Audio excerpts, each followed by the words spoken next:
Hello to you, my fellow Dark Ones. How are you guys doing today? How's life? Welcome to the first episode of Random Garbeege. A few episodes that we have to dedicate for fixing our base, fixing the processes, and making things a bit more efficient. My name is Lash. Efficiency is in the name.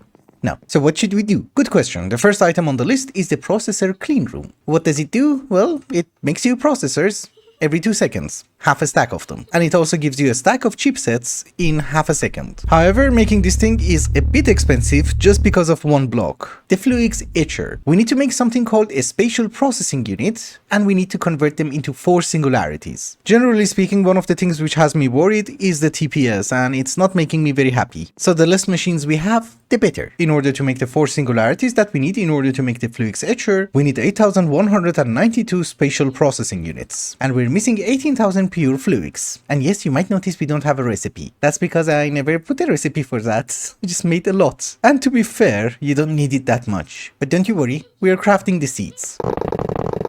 Making the Fluix seeds is not the fastest thing in the world. Converting it into pure is actually quite fast. So this is why I'm doing this part manually. But in the meantime, I decided to add more molecular assemblers. Because if you take a look at our molecular assemblers, you might notice that we have only space for 128 more patterns. Well, 127. Let's provide them with a P2P tunnel, and now we can fit in way more patterns. That's awesome. Another very small point is that I have removed all of our drives and I have transferred them over here. This building was not meant to be for AE2, it was meant for something way more important. Purple magic, just in case you're wondering. I have also decided to improve our CPUs by a bit. There was actually no need for this, that was just for symmetry. We also have enough pure Fluix in order to make the processors that we want. 24,000. Let's make an extra one for decorations. The processors are ready. Here is an iron singularity. Now we need to convert these guys into a singularity. I'm actually just going to do this manually because it's not a huge singularity, it's just 2,000 items. Yeah, you see, we already got one. That is 2, 3, and hopefully the final one. Perfect. I have an idea. Let's make an extra one. It's just 1,500 more pure Fluix, that's it. But while that is getting prepared, here is our Fluix Etcher. That's not a quest. You would really expect it to be. I'm just saying. The blueprint for the clean room. Oh, that is a quest. The cheapest one. We shall mix it with the controller, and here is the clean room controller. Now we need to make the actual thing. That means we don't need this system anymore. This was an amazing system. I mean, I have made a ton of processors and well, look, we still have 100,000 left. But we are doing this for lag management. I do have a feeling we have everything we need. Let's assemble the machine. This time I was correct. That doesn't happen. Ever. Awesome. It's done. For auto-crafting with the clean room, we're going to use an ender chest. This machine makes us all the chipsets and all the processors. And it literally does one more item, and that is the defined redstone chipset, which does require an infinity catalyst. So we're going to take the processors that we have just ordered and convert them into another singularity. There you go. And that goes inside an item frame, so that we know what this does. I did mention this, efficiency is part of my name. I have given the machine some power, it has the patterns, let's see if it works as fast as advertised. Oh, 2 seconds. That's nice. It's making us half a stack, so it's good. However, now that we have made this machine and it's making us everything that we need, we also don't need this system anymore.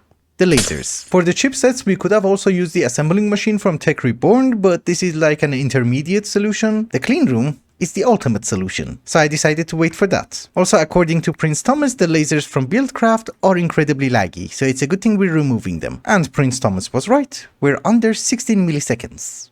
Nice. Another thing which is no longer required is the Dreading Crucible. The Dreading Crucible only had one job, and that was to make nethergenic fluid. That's it. After Sedna, we don't really need this. Ever. We also had a setup for making nethergenic ruin. That's also no longer required. And a lot of you were very unhappy when I made this. You see, you were unhappy about something which is redundant. And I'm also left with a ton of nethergenic ruin, so we are going to make ourselves a trophy. The banner. It's like a singularity, so you need a lot of them. I have also transferred every single loot fabricator and simulation chamber that we have into a compact machine. There's actually way more of them now, because I have been checking the recipes and yeah, it does seem that we need way more mobs to spawn. At least now all of them are in one place and everything is almost fully automated.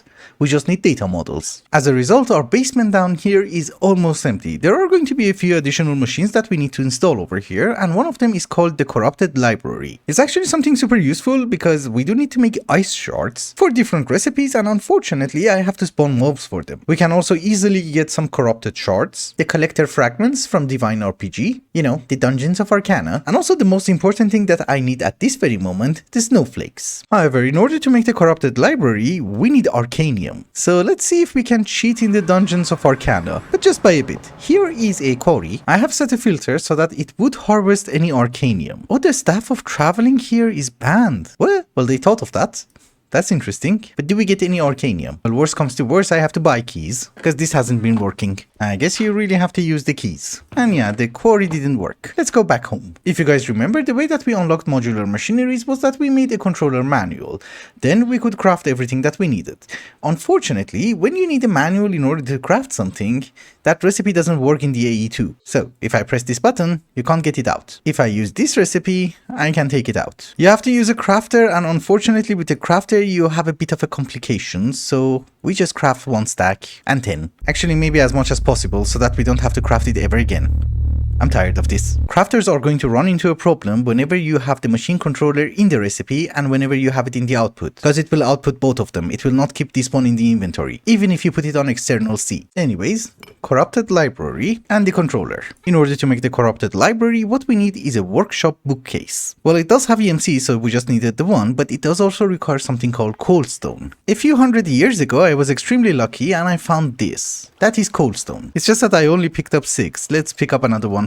It has EMC, just in case we need it later on. Also, there is a recipe for duping Arcanium. I did manage to get a teeny tiny bit more, so we don't have to visit Arcana ever again. We did have a ton of random multi-blocks around our base, so I removed all of them and put them inside independent shulker boxes. You know, so that the input hatches and output hatches don't get messed up. This is our corrupted library, which we just made. This is the Valonite gateway, which was over there. And this one was meant to be the Gaia altar. And I have also made a list of additional multi-blocks that we need at this very moment. One of them is called the terrestrial cauldron. What it does is that it's an automated cauldron from Bewitchment. I need some of the gizmos. The other machine is going to be the honey smelter oven. That gives you all the spirits from Bewitchment. It's basically an automated oven. Then we have the sterilized sacrificial altar, which does give you a bunch of important stuff that we need in the future. It does everything from Abyssal Craft, that's it. Instead of doing everything manually, you can just auto-craft them. However, this machine does require something called liquid PE, so we need a PE sterilizer controller. You know, this guy over here. So these are the machines that I need at this very moment, and we are going to try and put them inside the compact machine because none of them are that big. And to be honest with you, all of them are humongously ugly. There is another multi-block which I kind of like. It's the spinning wheel from Bewitchment. We keep this one in the overworld, but we need the gizmos. Oh, and most importantly, we need the arcane auto infuser. There are a few recipes that don't really work manually like this.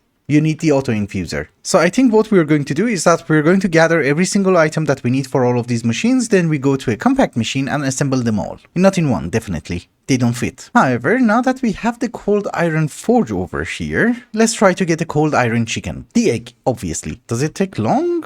Oh my goodness. 100 seconds. So this is just a general wondering.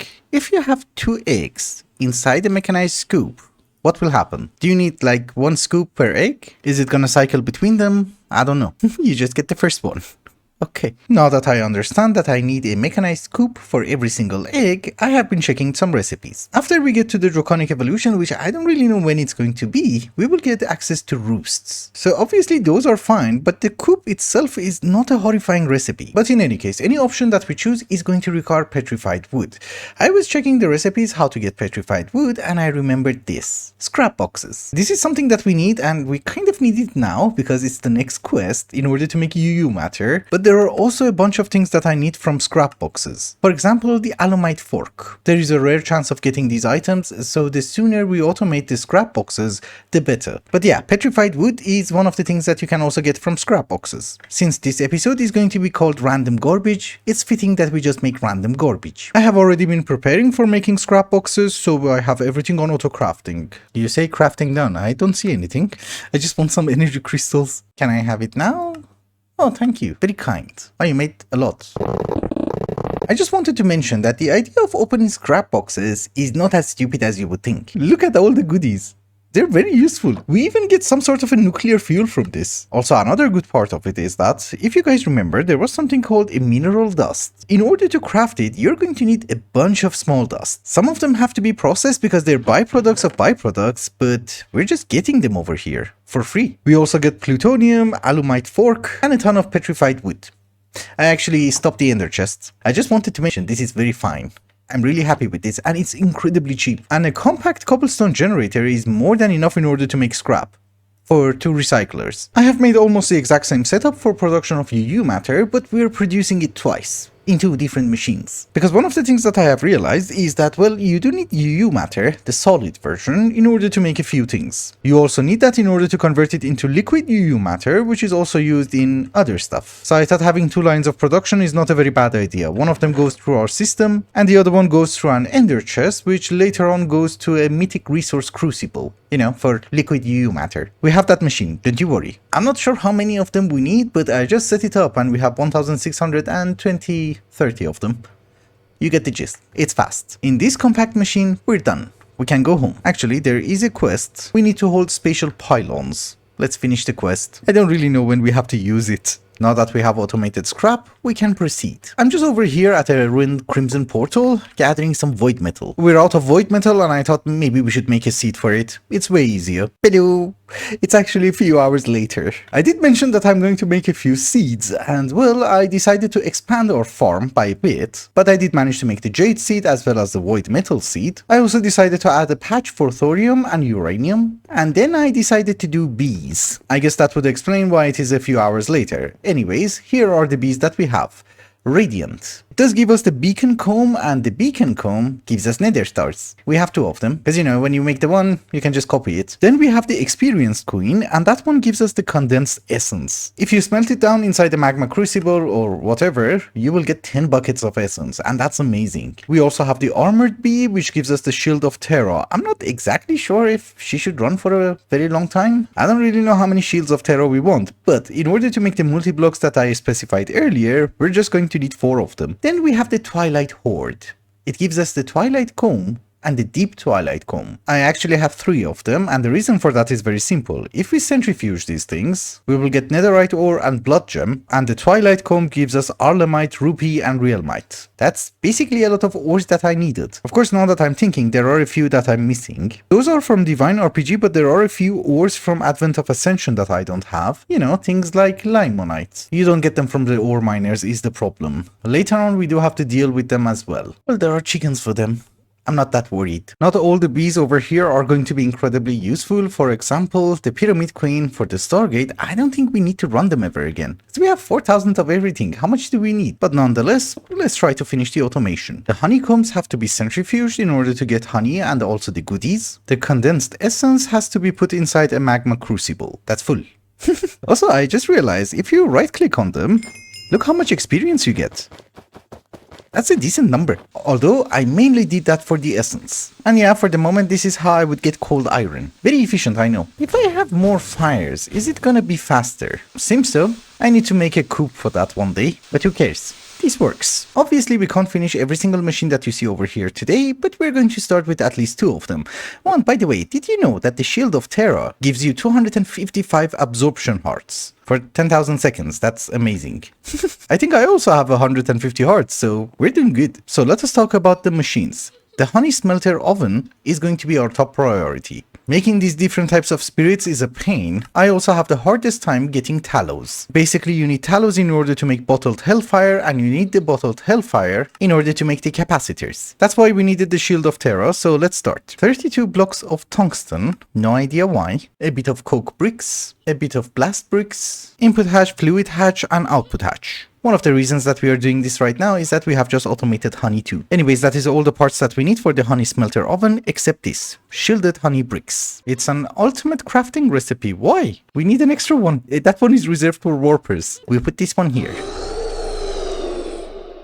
Oh, that was the statue. So, the Shield of Terra. A ton of lightning dragon steel stuff. Let's go with 50 is a lot. It won't fit inside the machine. We go with 20. But these are scorned brick witch's altar. The reason why that is important is that you can't craft it. You have to do it in a basic crafting table. Let's get 4 of them then. That should be the recipe. Cool. We also need these honeycomb ingots. And I thought I have a pedestal over there, which I don't. So let's take one over here.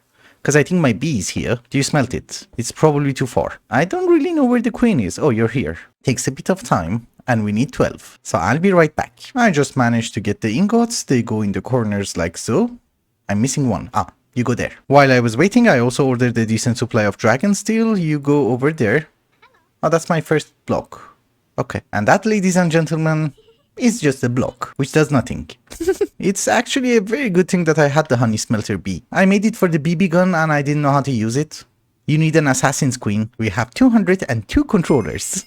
That's amazing. So this is going to be one of the machines that we're going to assemble today. Let's get the second one. But in any case, it's off the list. We need the arcane auto infuser. The arcane auto infuser had nothing super fancy. We already had everything for it. However, before we go, there is one more thing that I want to do. We need some dragon blood resin. And I have just made a sawmill. There is something called a dragon blood plastic and we need that. I don't really want to go between dimensions that many times today. So here's what we're going to do. We're going to make some of that plastic. Because while we are in the compact machine, I want to craft an artifact. So let's just have a pattern for this. Easier. So we're taking the arcane workbench and the honey smelter. And I guess we use this compact machine. Doesn't really matter. We sneak and right click here so that next time we spawn here. I did mention that I really don't want to travel between dimensions. Let's hope I didn't forget anything. This is the arcane auto infuser. Well, we don't get an error, so we're good. I wanted to try and automate this guy today, but some of the patterns that this guy uses requires more than like 9 ingredients. And I have no idea why, but the ME extended processing pattern terminal is gated behind Draconic Evolution. So the artifact that I want to make, we just make it manually. I do call it an artifact, but it's basically just the coordinates for a dimension. Nothing super fancy. So all of them go in. We should get something. Yes. Precasian artifact. This should also be the honey smelter oven. I didn't forget anything. That's good. Could have made it like 2 blocks lower. Yeah, let's do that. Yeah, this is much better. In this way, I will have space for another machine on top. For today, that's not going to be very useful. But once we get the additional machines, that's going to be used a lot. Anyways, we have done some random garbage today. Now it's time to progress. Our next quest is something called the Call of the Haunted. It just needs UU matter and it's a call stone. So let us go somewhere far away and see what this thing does. Yeah, that's a garbage piece of land. I'm never gonna build here. Oh, in the Twilight Forest. I did mention I don't want to change dimensions that much. We're going to the laggiest one. Oh, we got another astral perk. Awesome. Somebody is probably going to start killing us, so let us have our bow at the ready. What does this do? Obsidian, arcane levitator. Oh. We can't cheat. Oops. Well, I guess we go up. Oops. No. We don't go up. Wait a minute. You can't kill anything. We use the Shield of Terra. Oh, this is irritating. I'm going to kill all of you. This is why we always carry a bucket of liquid death. Have fun. Doesn't kill them. I don't understand the point of this. You can't shoot. You can't use a sword. You can't use a bow. Well, we have 250 hearts. What's in the chest? My goodness. They destroyed my liquid death. Another record fragment. Awesome. I have a very long reach, so I did manage to open the chests. But we can throw down grenades, and they will die. I didn't really understand what was the point. We just burned them. I just didn't get it. We go home. These guys, I do understand. Hello boys. Even though I have no idea what the Call of the Haunted was supposed to be about, but it was a quest, so I'm not picky. That is a teeny tiny bit closer to Draconic Evolution. However, in order to do Draconic Evolution, it's not a straight line of quests. We still need to do these. I just picked the next dimension randomly. I have checked, we have all the essentials, so let's craft the key. That was fast. The fossilized key, what? Is this where we're going to get skeletal ore? That was lucky. I wanted that. Ah, that's also one of the things that we need in order to make vibranium. However, in the past, the main reason that I wanted it was for the samurai helmet from Meatballcraft. You need a skeletal sign plate. Oh, and a bunch of other garbage. I never paid attention. Okay, it doesn't really matter. Let's go there. We need to make a new portal. That's the portal. And it's a bit loud. If you click on the realm stone, it will tell you how to make the portal. And I just right click the portal with this one. So let's go in and see what happens. Can I fly? That's a good sign. As usual, everybody wants to kill us, which is fine. Oh, we get tokens. What do we do with them? I actually have no clue. That's a snail. with 200 health. The sticky slime is actually something that we needed. The snail dropped it. Oh yeah, we need it for the power flowers. Okay, maybe we should take one of the snails home. Hey, you come with me. You, we don't care. That's an elephant. Not very friendly. That's a saber tooth. What? But he does look cute. The stones are going to have EMC, I suppose. So we just take a bit. I think I saw something of interest. Ah, that's the arena where we have to have the boss fight. You may want to add blocks on the sides. Oh, hello. He died. There's actually going to be a huge wave of undead weird creatures, and they don't have that much health. I think there's going to be 40 waves, according to the wiki. Did I win something? I can't find anything in my inventory. So Advent of Ascension is a massive mod, and for some reason my AE2 is not working here. Oh, it does. Well, the gist of it is, sometimes it does get a bit confusing. I thought the people that we were facing were the boss, but apparently no. In order to summon the boss, we need this ore. I think I have messed up my quarry. I don't know how it works anymore. It's fine. We will get a scanner module for block, and we will look for the ore. Does this one work? Oh, it's everywhere. So why can't you find it? I know. You're just garbage. This is going to give us different types of bones, I suppose. Yep, I did manage to make the quarry work. I just blacklisted the Precasian stone. And well, there are different types of ores, which gives us different types of bones. I have also blacklisted the portal block, so it shouldn't harvest that one. And I'll go look for a temple. That doesn't look like a temple. These are Sednonite nuggets. We don't need them anymore. According to the wiki, in order to summon the boss of this dimension, we have to find a mini-boss inside a temple. I have been exploring for a while. That is the portal, and that is the temple. Yeah, it's called the temple. How do you go in? Oh, it's just covered. And a bit dark. I got burned. Show yourself. And don't be scary. This is a horrifying maze. When does it end? Bye-bye. Another level. And one more level. And finally, an entrance. Hello. Oops. I can't see. Well, there's something. Yeah, that's what we're looking for. And that's the bone that we want. Thankfully, it does have EMC, so I don't really have to come back here ever again. But I just want to kill that one. It does drop a rune. Our quarry has also found every single bone, but the system cannot recognize it, which is fine. We just want to make the bone horn. And that should summon a boss. Let's do it up here. I better not be crushed. Oh, you're the one. You don't look that horrifying. Oh, you can't hit him with a sword. Oh, you can. You have no idea how irritating every single mob is. Nobody dies. And he has 5,000 health. Why? Well, he's dying anyways. Dude. Die. Please. Thank you. Yeah, it does drop a nice looking sword, but I'm assuming the most important thing that we needed over here was the statue. Yeah, in order to make something called the Precasian cap, which is used for another ore miner. Okay, so this mod pack is a teeny tiny bit confusing because there are so many random recipes and so many mods that, well, you don't really know what to do. But apparently, in order to make the basic fusion crafting injector from Draconic Evolution, we need to visit 4 dimensions. One of them is the dimension that we just visited. We need the stone. And then there are 3 more left. As for the quest, I'm not really in the mood of making this, because that's another resource miner, and I'm not sure what we will... Oh, that's actually quite nice. And Blacker Lotus. Now that I remember, can't I make the cheaty mana pool? I can. I forgot about this completely. For making the next ore miner, I realized we're missing 1 statue. And that is from the arena up here. I did cover the corners, and apparently we have a boss somewhere down there. Yes, that one. Yay! Finally. That took ages. Yeah, I think that's what we needed. The statue. I just realized how screwed I am, and I just wanted to talk about it before we wrap up today's episode. So I thought in order to make the crafting injectors, I just have to visit a few dimensions, but apparently that's not the point. Because yeah, I can make the crafting injectors eventually, but the key is the Draconic key. If you look at the recipe of this thing, yes, we do need tritium from a mod whose name I shall not mention. We do need a crystalline beryllium, which does require emeralds. You know, agricraft. But those are not the worst part. I think the worst part are these 6 gems that you see over here. Each one of them requires a different miner. Each miner requires a different cap. And the worst part of it is, each one of them does require a different fluid. So spicy pyrotium is the easiest one apparently. Then there's weakened cryotium, some sort of a sodium-potassium alloy. I don't know. Or I don't know, luminous lava. Oh boy, Draconic Evolution, although it seems very close, it's actually far, far away. But with that, ladies and gentlemen, I think it's also a good time to wrap up the episode. Thank you so much for watching, and I hope you enjoyed it. Bye bye. I go cry.